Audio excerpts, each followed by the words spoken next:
ধন্যবাদ মাননীয় প্রধান উপদেষ্টার প্রেস সেক্রেটারি শফিক ভাই। আমার সাথে আছেন আমাদের ডাক এবং টেলিযোগাযোগ বিভাগের সম্মানিত সচিব, আছেন বিটিআরসির ভাইস চেয়ারম্যান এবং আইসিটি সচিব, এবং গণমাধ্যমে যারা আছেন তাদের সবাইকে শুভেচ্ছা সহ সালাম জানাই। টেলিকমিউনিকেশন নেটওয়ার্ক এবং লাইসেন্সিং পলিসি 2025 এই আইনটা আজকে উপদেষ্টা পরিষদে পাস হয়েছে। এই আইনের তিনটা বিষয় আমি উল্লেখ করব। পলিসি এটা নীতিমালা পাস হয়েছে। এই নীতিমালার তিনটা প্রধানতম বৈশিষ্ট্য আমি আপনাদের সামনে উপস্থাপন করব। প্রথমত হচ্ছে এই আইনের মাধ্যমে মধ্যস্বত্বভোগী যে লাইসেন্সিং ব্যবস্থা বর্তমানে ছিল সেটাকে রহিত করে নতুন একটি লাইসেন্সিং ব্যবস্থা প্রবর্তন করা হয়েছে, যেটা আধুনিক এবং যুগোপযোগী। একই সাথে এই আইনের মাধ্যমে বাংলাদেশের টেলিযোগাযোগ খাতে যারা ব্যবসা করেন তাদেরকে সার্ভিস কোয়ালিটি অফ সার্ভিস অর্থাৎ সেবা মানের নিশ্চয়তা এবং সেবার যে কাভারেজ তার নিশ্চয়তার ভিতরে আনা হয়েছে। আর তৃতীয়ত এই আইনের মাধ্যমে এই নীতিমালার মাধ্যমে প্রতিযোগিতামূলক টেলিযোগাযোগ ব্যবসা সম্প্রসারণ করে ভয়েস কল এবং ডেটা অর্থাৎ ইন্টারনেট এবং ডেটাকে সাধারণ মানুষের গ্রাহক হিসাবে ক্রয় ক্ষমতার ভিতরে নিয়ে আসার একটা দীর্ঘমেয়াদী পরিকল্পনা সূচিত হয়েছে। তো প্রথম বিষয়টা যদি আমি ব্যাখ্যা করি, বর্তমানে বাংলাদেশ টেলিকমিউনিকেশন রেগুলেটরি কমিশন বা বিটিআরসি নামে পরিচিত আমাদের যে রেগুলেটরি নিয়ন্ত্রণ সংস্থা আছে, এই সংস্থার 26 ধরনের লাইসেন্স আছে এবং এই 26 ধরনের লাইসেন্সের মাধ্যমে প্রায় 2999টি প্রতিষ্ঠানকে কিংবা ব্যক্তিকে লাইসেন্স দেওয়া হয়েছে। অর্থাৎ অতিমাত্রায় মধ্যস্বত্বভোগী তৈরি করার জন্য বিগত যে পলিসি আইএলডিটিএস পলিসি আছে সেই পলিসিকে অপব্যবহার করে এখানে একটা বিশৃঙ্খলা তৈরি করা হয়েছে। এই বিশৃঙ্খলার মাত্রা এমন পর্যায়ে গিয়েছে যে বিটিআরসির পক্ষে এই লাইসেন্সগুলোকে শৃঙ্খলার মধ্যে আনা, তাদেরকে মনিটরিং করা এবং একই সাথে মানসম্পন্ন সেবাদান কাজটা সম্পূর্ণভাবে ব্যাহত হচ্ছিল। আমরা যেটা করেছি যে ক্ষেত্রে টেলিযোগাযোগ লাইসেন্সিং স্টক যে উল্লম্ব ব্যবস্থা হায়ারার্কিক্যাল লাইসেন্সিং যে পলিসি ছিল সেই পলিসিটাকে মধ্যস্বত্বভোগী স্তরগুলোকে রিমুভ করে 3টা মাত্র স্তরে সীমাবদ্ধ করেছি। এর পাশাপাশি আমরা স্যাটেলাইট সংক্রান্ত যেই টেলিযোগাযোগ সেবা যেটা সম্প্রতি আমাদের দেশে লঞ্চ করেছে সেটার জন্য আরেকটি লাইসেন্স নিয়েছি। মোট 3+1 অর্থাৎ 4টা লাইসেন্সিং স্তর রেখেছি। আর বাদবাকি সবগুলো লাইসেন্সিংকে আমরা ডিরেগুলেট করে আমরা এনলিস্টমেন্টের মধ্যে নিয়ে আসছি। অর্থাৎ এই যে নীতিমালাটা এটা ব্যবসা বান্ধব। সেটা কিভাবে? ধরুন আগের লাইসেন্সিং ব্যবস্থায় যারা আইটিসি কিংবা আইআইজি বা আইজিডব্লিউ পর্যায়ে কাজ করত তারা এখন একটা ইন্টারন্যাশনাল লেভেলে কাজ করবে।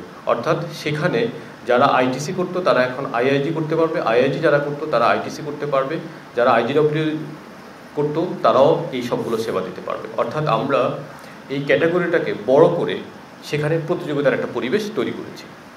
একইভাবে দ্বিতীয় স্তরে আমরা একটা ন্যাশনাল ইনফ্রাস্ট্রাকচার লেয়ার তৈরি করেছি। অর্থাৎ এই স্তরে অবকাঠামোগত যারা বিনিয়োগ করবে, যেমন ধরুন ফাইবার নেটওয়ার্ক, দেশব্যাপী যে ফাইবার নেটওয়ার্কটা আছে, যেমন ধরুন টাওয়ার ব্যবসা সেটা আছে, যেমন ধরুন ডেটা সেন্টার ইত্যাদি আছে। তো এর মধ্যে আমরা 2টা ক্যাটাগরি রেখেছি, একটা হচ্ছে টাওয়ার লাইসেন্স এবং আপনার ফাইবার লাইসেন্স।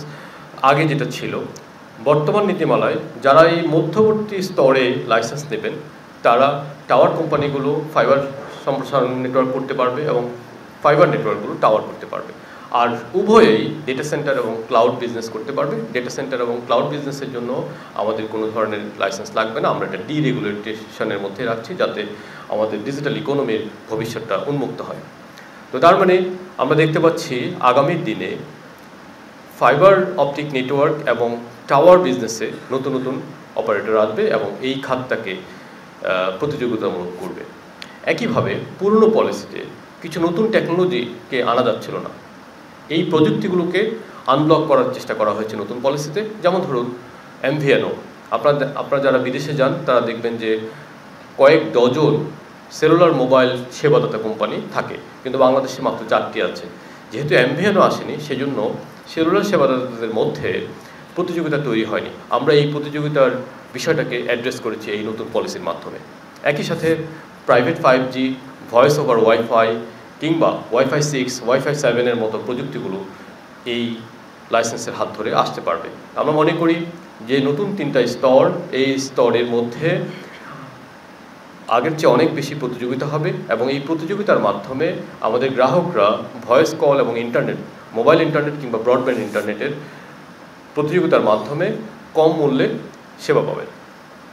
আমরা এই পলিসিতে দ্বিতীয় যে বিষয়টি অ্যাড্রেস করছি সেটাকে আমরা বলছি সেবা মান, অর্থাৎ কোয়ালিটি অফ সার্ভিস।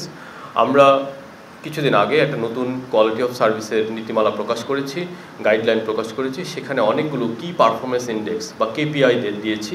এই কেপিআইগুলোকে আমরা কয়েকটা স্তরে ভাগ করেছি। একটা হচ্ছে অ্যাক্সেসিবিলিটি, অর্থাৎ গ্রাহক মোবাইল নেটওয়ার্কে কত সহজে প্রবেশাধিকার পাবেন। একটা হচ্ছে রিটেইনেবিলিটি, আর একটা হচ্ছে ইন্টিগ্রিটি। অর্থাৎ এই বিষয়গুলোর মাধ্যমে আমরা দেখতে পাচ্ছি যে একটা কল সেট আপ করতে যাতে বেশি সময় না লাগে, এবং তার কলটা সেট আপ হওয়ার পর সে যদি মুভ করে যে কোনো ট্রান্সপোর্টেশনে, বাসে, ট্রাকে বা যে কোনোভাবে, তাহলে তার কলটা ডিসকানেক্ট হয়ে যাবে না এবং একই সাথে তার যে কানেকশানের কোয়ালিটি ভালো থাকবে। তো সেজন্য আমরা বলেছি যে ব্রডব্যান্ড ইন্টারনেটের জন্য কোয়ালিটিটা হচ্ছে 15 Mbps এবং মোবাইল সেলুলার ইন্টারনেটের জন্য এটা 10 Mbps। আগে মেজার করা হতো না, অর্থাৎ পরীক্ষা করা হতো না, আমরা এখন পরীক্ষা করার ব্যবস্থা রেখেছি। এবং একই সাথে আমরা বলছি শহরে এবং গ্রামে, পাহাড়ে এবং সমতলে, উপকূলে কিংবা উত্তরে আমাদেরকে একটা কাছাকাছি কোয়ালিটির সেবা বিন্যাস করতে হবে। এবং এই নতুন পলিসিতে আমরা বলেছি যে বর্তমানে দেশের মাত্র 20% মোবাইল টাওয়ারে ফাইবারাইজেশন পৌঁছেছে। আমরা বলেছি আগামী 3 বছরের মধ্যে এটাকে 80% পৌঁছাতে হবে। এবং একই সাথে আমরা বলেছি সারা দেশে শুধুমাত্র শহরে ভালো ক্যাপাসিটি দিয়ে গ্রামকে বঞ্চিত রাখার যে বৈষম্য, সেই বৈষম্য থেকে সরে এসে আমরা বলেছি সারা দেশে একটা কভারেজ লেয়ার রাখতে হবে এবং একাধিক ক্যাপাসিটি লেয়ার থাকতে হবে। আজকে আমরা মানসম্পন্ন সেবা পাচ্ছি না, তার কারণ আমাদের মোবাইল টাওয়ারগুলোর মধ্যে যে ক্যাপাসিটি আছে সেই ক্যাপাসিটি দিয়ে আসলে অধিক সংখ্যক গ্রাহককে সেবা দান অসম্ভব। আমরা নতুন পলিসিতে এই বিষয়টা অ্যাড্রেস করেছি। আর তৃতীয় বিষয়টা যে প্রতিযোগিতার ক্ষেত্রে আমরা দুটো বিষয় আলোচনা করেছি। আপনারা দেখেছেন যে বাংলাদেশের যে টেলিযোগাযোগ খাতের যেই শুল্ক ব্যবস্থাটা, এই ব্যবস্থাটায় আমরা বেশ উল্লেখযোগ্য পরিমাণ শুল্ক আহরণ করি। এখন যেহেতু কর জিডিপি অনুপাত অত্যন্ত নিম্ন এবং গত বছরে সেটা 0.8% কমেছে, সেজন্য আমরা চেয়েছি যে সরকারকে রেভিনিউ আর্নিংয়ে একটা মেজর শক না দিয়ে আমরা কিভাবে গ্রাহক পর্যায়ে ভয়েস এবং ডেটা, ইন্টারনেট এবং ভয়েস কলের দাম কমাতে পারবো। তখন আমরা যেই পথে হেঁটেছি সেটা হচ্ছে আমরা মধ্যস্বত্বভোগিতা কমিয়ে দেব এবং আমরা প্রতিযোগিতা বাড়াবো। আজকের যে পলিসি, এই পলিসির মতে আপনি যদি খুলনা শহরের একটি মোবাইল অপারেটর থেকে অন্য মোবাইল অপারেটরে একটা কল পাঠান, সেটা ভয়েস কল হোক কিংবা ইন্টারনেট কল হোক, তাহলে আপনাকে সেখানে এমন কিছু মধ্যস্বত্বভোগী ঢুকিয়ে দেওয়া হয়েছে যারা হাজার হাজার কোটি টাকা দিয়ে যে মোবাইল নেটওয়ার্কগুলো করা হয় সেখানে মাত্র 10 বা 20 কোটি টাকা দিয়ে কিছু সার্ভার বসিয়ে তারা সেখানে কল প্রতি 5 পয়সা করে কাউন্ট করে। এই 4 বা 5 পয়সার মধ্যে তার খরচ যেখানে 1% কম, সেখানে সে মাত্র 50% রেভিনিউ সরকারকে দিয়ে প্রায় শত শত কোটি টাকা সরিয়ে নিচ্ছে। তো এই ধরনের মধ্যস্বত্বভোগিতা সরে গেলে আমরা মনে করি একদিকে সরকারের রাজস্ব আয় বাড়বে, অন্যদিকে এই বর্ধিত রাজস্ব আয় থেকে সরকার চাইলে ভয়েস এবং ডেটায় যে ডিউটি স্ট্রাকচার আছে সেটা কমাতে পারবে অথবা সাবসিডি দিতে পারবে। আপনারা জানেন যে আমরা ইতিমধ্যেই বাংলাদেশের যেই অঞ্চলগুলো রিমোট এলাকা, যা আমাদের হাওড় অঞ্চলগুলো, আমাদের উপকূলীয় অঞ্চলগুলো কিন্তু পার্বত্য অঞ্চলগুলো, সেগুলো সোশ্যাল অব্লিগেটরি ফান্ডের টাকায় আমরা সেখানে নেটওয়ার্ক সম্প্রসারণ করছি। আমি মনে করি নতুন যে পলিসি, এই পলিসিতে এই সোশ্যাল অব্লিগেটরি ফান্ড বা সামাজিক দায়বদ্ধতার যে তহবিল আছে, এই তহবিলের কার্যক্ষমতা আরও বাড়বে এবং একই সাথে আমরা আরও বেশি সাবসিডি দিয়ে কিংবা শুল্ক কমিয়ে আমরা কম খরচে ভয়েস এবং ডেটার মানসম্পন্ন যে অবকাঠামো সেটা নিশ্চিত করতে পারবো। আমরা নতুন পলিসিতে লাইসেন্স মালিকানার কথা বলেছি, বিদেশি মালিকানা কিছুটা কমিয়ে এনেছি। এখন আপনারা জানেন যে মোবাইল নেটওয়ার্কের ক্ষেত্রে শতভাগ মালিকানা সম্ভব, আমরা সেখানে এটাকে 85%তে সীমাবদ্ধ করেছি এবং আমরা বলেছি যে আগামী 3 বছরের গ্রেস পিরিয়ড দিয়েছি। আগামী 3 বছরের মধ্যে মোবাইল কোম্পানিগুলো যাদের অন্তত 15% শেয়ার বাজারে উন্মুক্ত করে, তবে তাদের উপর যদি চাপ না হয় সেজন্য আমরা বলেছি যে এই বিষয়টা আমাদের দেশের যে ইকোনমিক সক্ষমতা আছে, আমাদের শেয়ার বাজারে যে সক্ষমতা বা অন্যান্য ইকুইটি মার্কেটে যে শেয়ার সক্ষমতা আছে, সেই সক্ষমতার স্টাডির ভিত্তিতে নির্ধারণ হবে। আমরা এই পলিসিতে কারো লাইসেন্স কেড়ে নেব না, বরং প্রত্যেকটি লাইসেন্সেই তার যে মেয়াদ দেওয়া হয়েছে সেই মেয়াদ পর্যন্ত অপারেট করতে পারবে। আমরা বলেছি যে এই লাইসেন্সের 3টে স্তর থাকবে। প্রথম স্তরটা আমরা শেষ করেছি, আমরা আজ থেকে দ্বিতীয় স্তরে এসেছি। এই দ্বিতীয় স্তরে আমরা একটা মাইগ্রেশন ফেজের মধ্য দিয়ে যাব। এখানে নতুন লাইসেন্স যারা বিনিয়োগ করে আসতে চান তারা এখানে নতুন লাইসেন্স নেবেন, আর যারা পুরনো আছেন তারা চাইলে যে কোনো সময় বিটিআরসিতে আবেদন করে নতুন লাইসেন্সিংয়ের মাধ্যমে এই নতুন স্তরে রূপান্তর হতে পারবেন। এবং তৃতীয় স্টেজে আমরা বলছি যে 2027 সালের মাঝামাঝিতে আমরা ফাইনাল স্টেজটা শুরু করতে চাই। এর মধ্যে আমরা বিদ্যমান যারা লাইসেন্স প্রাপ্ত আছেন তাদেরকে মাইগ্রেট করে নতুন লাইসেন্সিং পলিসিতে নিয়ে যেতে চাই। সর্বশেষ আমরা এই সার্বিক পলিসির মাধ্যমে আপনারা জানেন অতীতে টেলিযোগাযোগ খাতে বেশ কিছু মনোপলি তৈরি হয়েছিল। একটা গ্রুপ সবগুলো লেয়ারের সব লাইসেন্সে অপারেট করছিল। নতুন লাইসেন্সের পলিসির মাধ্যমে এই দৌরাত্ম্য, এই যে মনোপলি এবং এই যে মাফিয়া তন্ত্র, এটা সমাধান হবে বলে আমি আশা প্রকাশ করি। কারণ হচ্ছে আমরা 3টা স্তরের মধ্যে একটা সীমাবদ্ধতা টেনেছি যে এক স্তর অন্য স্তরে অপারেট করতে পারবে না এবং সর্বোচ্চ একটি মাত্র স্তরে অপারেট করতে হবে। আর যদি অন্য স্তরে অপারেট করতে হয় তাহলে ওই কোম্পানিকে সম্পূর্ণভাবে নতুন এফডিআই নিয়ে এসে বিনিয়োগ করতে পারবে। আপনাদের সবাইকে আমাকে শোনার জন্য ধন্যবাদ। আপনাদের কোনো প্রশ্ন থাকলে নিশ্চয়ই আমরা সেটার উত্তর দেব।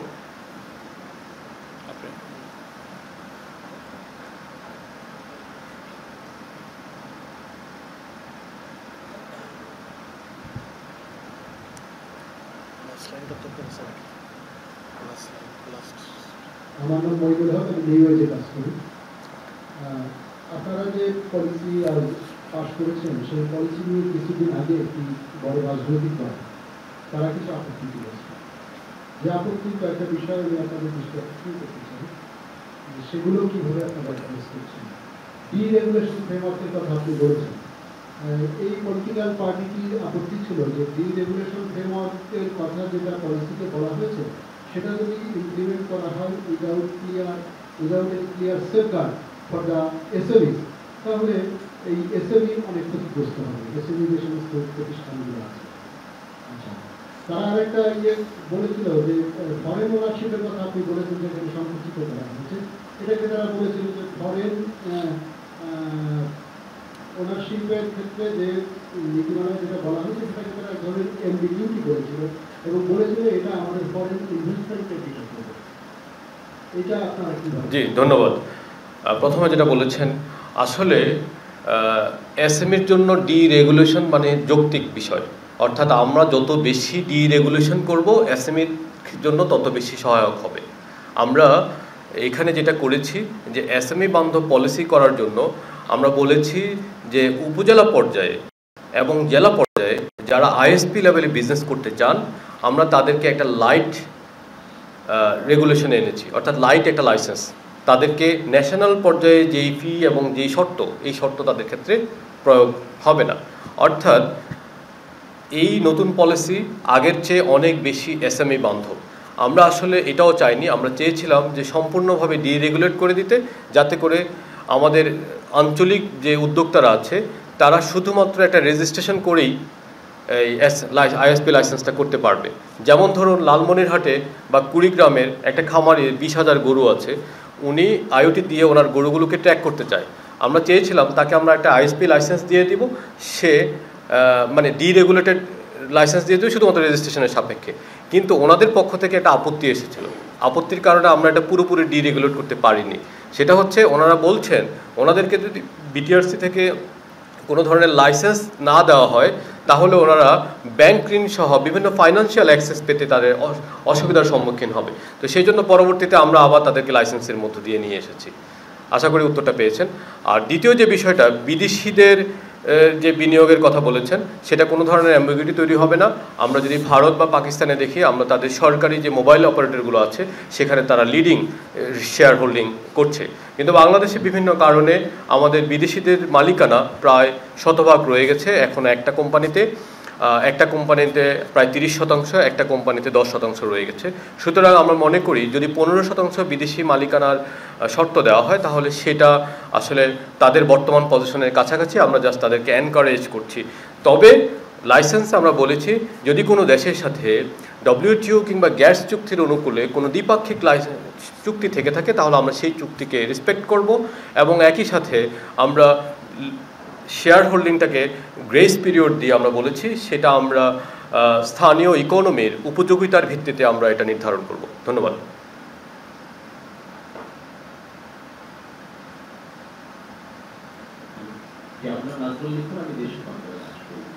আমি যেটা জানতে চাচ্ছিলাম যে আন্তর্জাতিক SMS সেবা নিয়ে IDW এবং মোবাইল অপারেটরদের মধ্যে দীর্ঘদিনের একটা দ্বন্দ্ব চলে আসছে, সেইটা সমাধানের জন্য আসলে সরকারের কি উদ্যোগ? আর স্টারলিংকের টিপ পেতে অনেকে নানান রকম ভোগান্তির কথা বলছেন, বিশেষ করে সময় বেশি লাগছে, নানান রকম সমস্যা হচ্ছে, সেটা সমাধানের উদ্যোগ কি? আর এখন পর্যন্ত স্টারলিংকের গ্রাহক কত, আর এটার দাম কমানোর ব্যাপারে কোনো উদ্যোগ আছে? ধন্যবাদ। নতুন লাইসেন্স পলিসিতে A2P আন্তর্জাতিক SMS গেটওয়ের বিষয়টি অ্যাড্রেস করা হয়েছে। যারা সম্ভাব্য বিনিয়োগকারী তারা চাইলে আন্তর্জাতিক আমাদের যে লাইসেন্স লেয়ারটা আছে ICSP, সেখানে ইন্টারন্যাশনাল সার্ভিস প্রোভাইডার, ওই ইন্টারন্যাশনাল কানেক্টিভিটি সার্ভিস প্রোভাইডার যে লেয়ারটা আছে সেখানে তারা লাইসেন্স নিয়ে তারা এই ব্যবসাটা করতে পারবেন। আর দ্বিতীয় বিষয়টা বলেছেন যে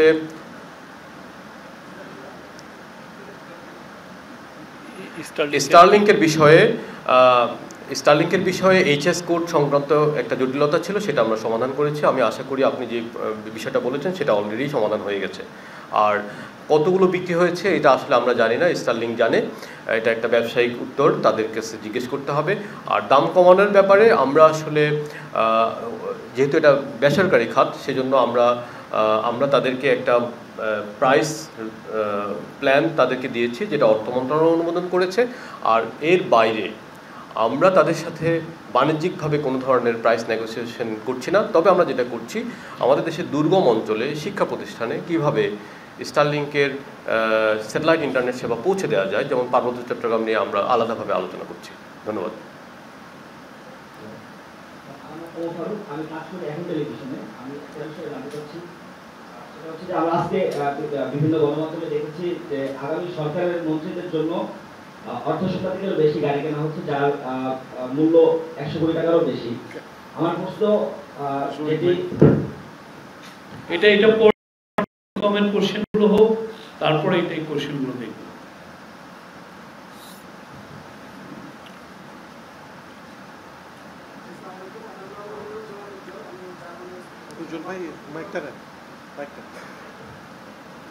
আসসালামু আলাইকুম, আমার নাম মনিরুজ্জামান উজ্জ্বল, আমি জাগো নিউজ থেকে বলছি। আমার প্রশ্নটা স্টারলিংক নিয়ে।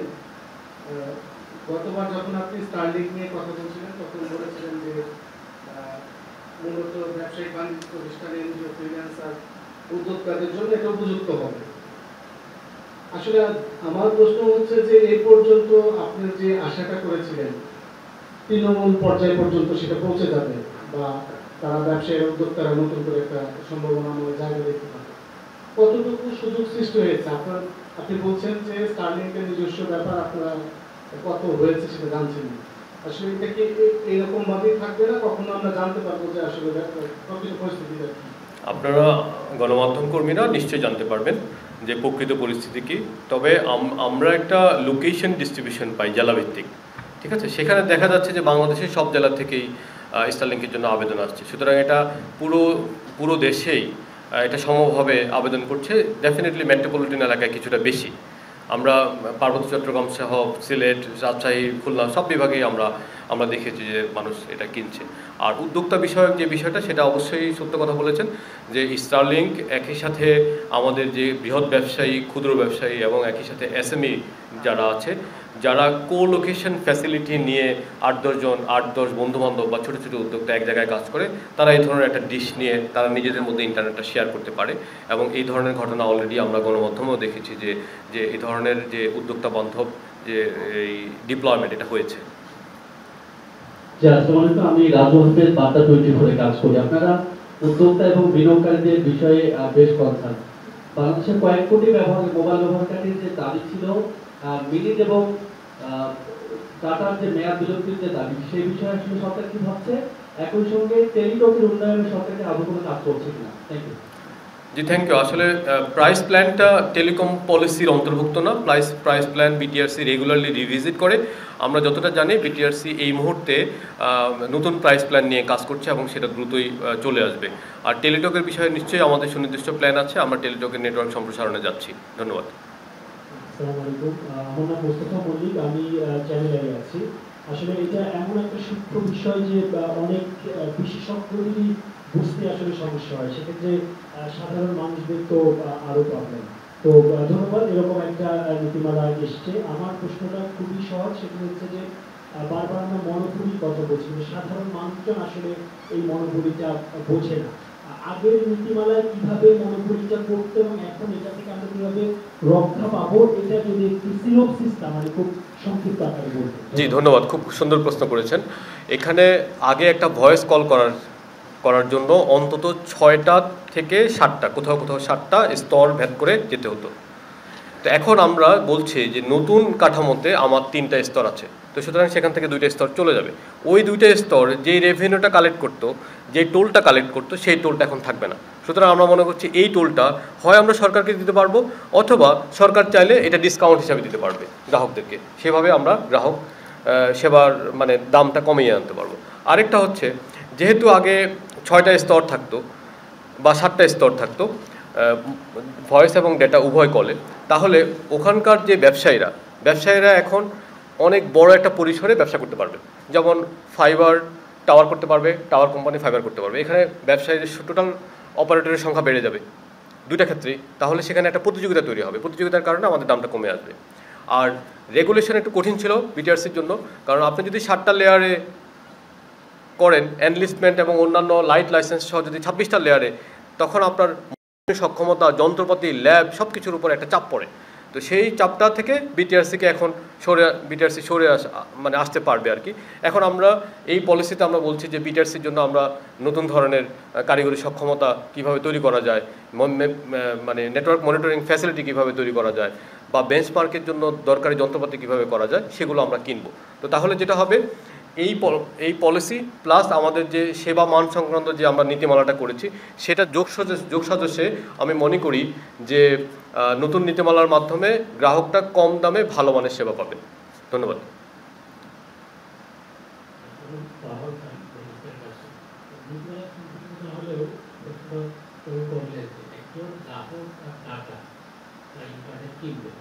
সেইটা তার অ্যাকাউন্টে জমা থাকবে, সেইটার জন্য এত চিন্তা ভাবনা কেন করতে হবে? এই ধরনের একটা কন্ট্রাক্ট যখন থাকে 1 বছর পরে এই জিনিসটা ইমপ্লিমেন্ট করতে পারলেন না, এটা আসলে সমস্যাটা কোন জায়গায়? একটা প্রশ্ন, 2টা প্রশ্ন আমি একসঙ্গে করি। নগদের জন্য সরকার বিনিয়োগকারী করছে, ডাক বিভাগ নগদের যেহেতু স্টেকহোল্ডার, এটা আপনারা কিভাবে সমন্বয় করবেন বা সিস্টেমে যাবে? নগদের বিষয়টা একেবারে এলিমেন্টারি। বিডা বিনিয়োগকারী খুঁজছে, তো এটা ইম্যাচিওর। এটা ম্যাচিওর হলে আমি আশা করি আমাদের যে বিডার প্রতিনিধি আছেন এবং আমাদের বিডার চেয়ারম্যান এটা ব্যাখ্যা করবেন। তো সুতরাং সেই বিষয়ে আমাদের আলাপ না করাই ভালো। আর মেয়াদের বিষয়টা হচ্ছে, আসলে এটা একটা প্রতিযোগিতামূলক বিষয়।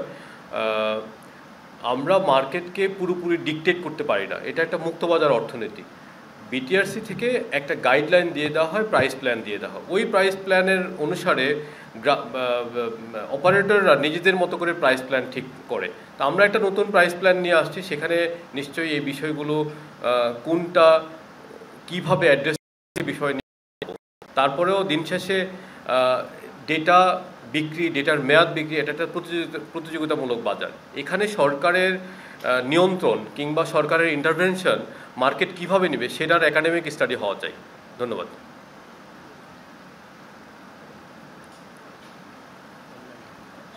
আর প্রশ্ন না থাকলে আমি একটু এই বিষয়ে মন্তব্য করতে চাই। আজকে ক্যাবিনেটে যখন এই পলিসিটা উত্থাপন হয়, তখন আপনি জানেন যে বেশ কয়েক মাস, 1 মাস আগে, 1-2 মাস আগে ডক্টর ওয়াহিদুদ্দিন মাহমুদের নেতৃত্বে এই টেলিকমিউনিকেশন নেটওয়ার্ক অ্যান্ড লাইসেন্সিং পলিসিটা ওনারা আবার একটু রিভিউ করেন এবং এটা নিয়ে আরও অনেক মিটিং হয়।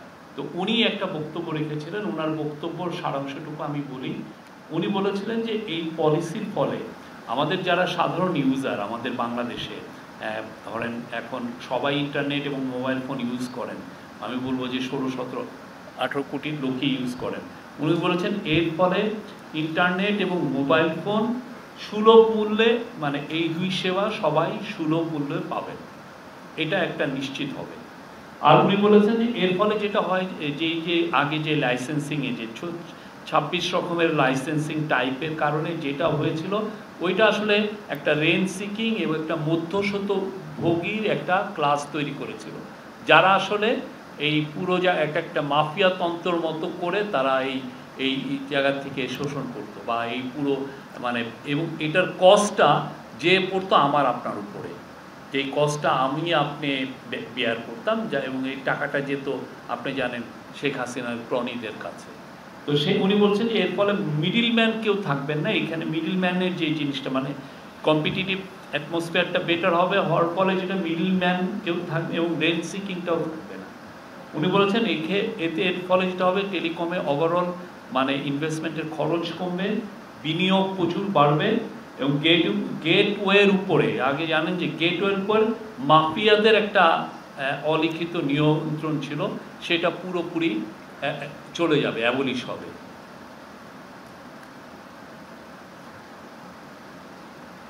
আর উনি বলেছেন যে এর ফলে যে ফাইবার নেটওয়ার্ক যেটা, এটা খুবই ক্রুশিয়াল, একটা ভালো আপনি মোবাইল ফোনের সার্ভিস পাওয়ার জন্য ডেটা বা ভয়েস উনি যেটা বললেন, এটার জন্য উপজেলা পর্যন্ত বাংলাদেশের ফাইবার নেটওয়ার্কটা বিস্তৃত হবে এবং খুবই সবাই ভালো রিলায়েবল সার্ভিস পাবেন।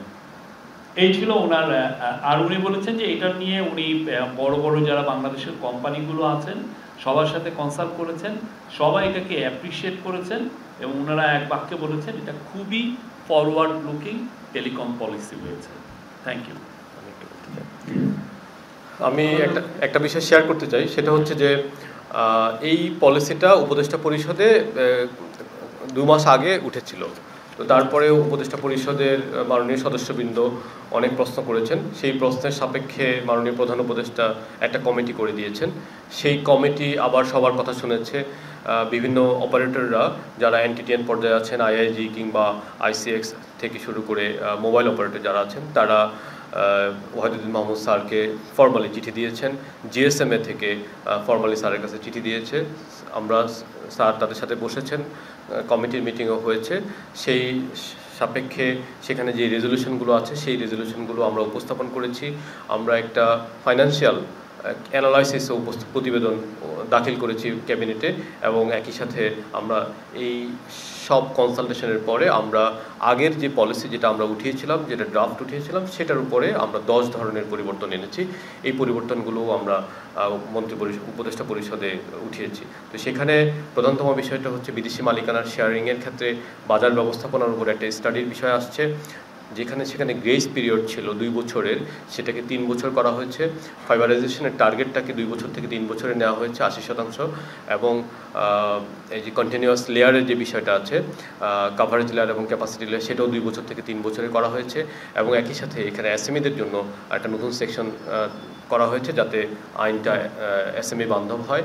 এখানে যাদের লাইসেন্সগুলো ডিসকন্টিনিউ হবে তার জন্য একটা ধারা যোগ হয়েছে, যেখানে বলা হয়েছে যে তারা চাইলে নতুন বিনিয়োগের মাধ্যমে নতুন লাইসেন্স স্তরে লাইসেন্স কিনে তারা ব্যবসা করতে পারবেন। ধন্যবাদ। টেলিকম নিয়ে কোশ্চেন? আচ্ছা, বিগত বেশ কয়েক বছর ধরে আমাদের দেশে ফ্রিল্যান্সিং শিক্ষার জন্য বিভিন্ন প্রতিষ্ঠান গড়ে উঠেছে, কিন্তু আমরা দেখেছি যে ওই সকল শিক্ষা প্রতিষ্ঠানগুলোতে মানসম্মত শিক্ষা দেওয়া হচ্ছে না। ওটা অঙ্কের একটা টিউশন ফি নেওয়ার পরেও যে সকল স্টুডেন্টরা বের হচ্ছে তারা আসলে ফাইবার মার্কেট প্লেস কিংবা freelancer.com এগুলোতে গিয়ে অ্যাকাউন্ট করতে পারছে, কিন্তু আসলে তারা ইফেক্টিভলি কাজ করতে পারতেছে না। তো এইগুলোর উপরে নজরদারি করার জন্য এই সরকারের কোনো সেল কাজ করছে কিনা? কারণ এই ঢাকা শহরের মোড়ে মোড়ে এ ধরনের প্রতিষ্ঠান গড়ে উঠেছে, কিন্তু তারা স্টুডেন্টদের কাছ থেকে টাকা পয়সা নিচ্ছে, কিন্তু আসলে স্টুডেন্টরা করে কাজ করতে পারছে না, তারা বাইরে থেকে আর্ন করতে পারছে না। আরো একটা বিষয় যে ইন্টারন্যাশনাল পেমেন্ট গেটওয়ে, যেটা পেপালের মতো, যেটা সহজেই ট্রান্সফার করা যায় সারা পৃথিবীব্যাপী, এই পেমেন্ট গেটওয়েগুলো আসলে বাংলাদেশে আসবে কিনা ভবিষ্যতে? আচ্ছা, জি ধন্যবাদ। যদিও টেলিকম পলিসির সাথে যুক্ত না, কিন্তু দুটো গুরুত্বপূর্ণ বিষয় উপস্থাপন করেছেন। একটা হলো ফ্রিল্যান্সার থেকে আইসিটি থেকে আমরা একটা কমিটি করেছি। এই কমিটি পত্রপত্রিকার যে রিপোর্টগুলো এসেছে যে একটা সিন্ডিকেটের মাধ্যমে একটা সার্টিফিকেশন দেয়, সেই সার্টিফিকেশন না হলে ব্যাংকে ফ্রিল্যান্সাররা অ্যাকাউন্ট খুলতে পারে না। তো সেই বিষয়টা আমরা বন্ধ করে দিয়েছি ইতিমধ্যেই।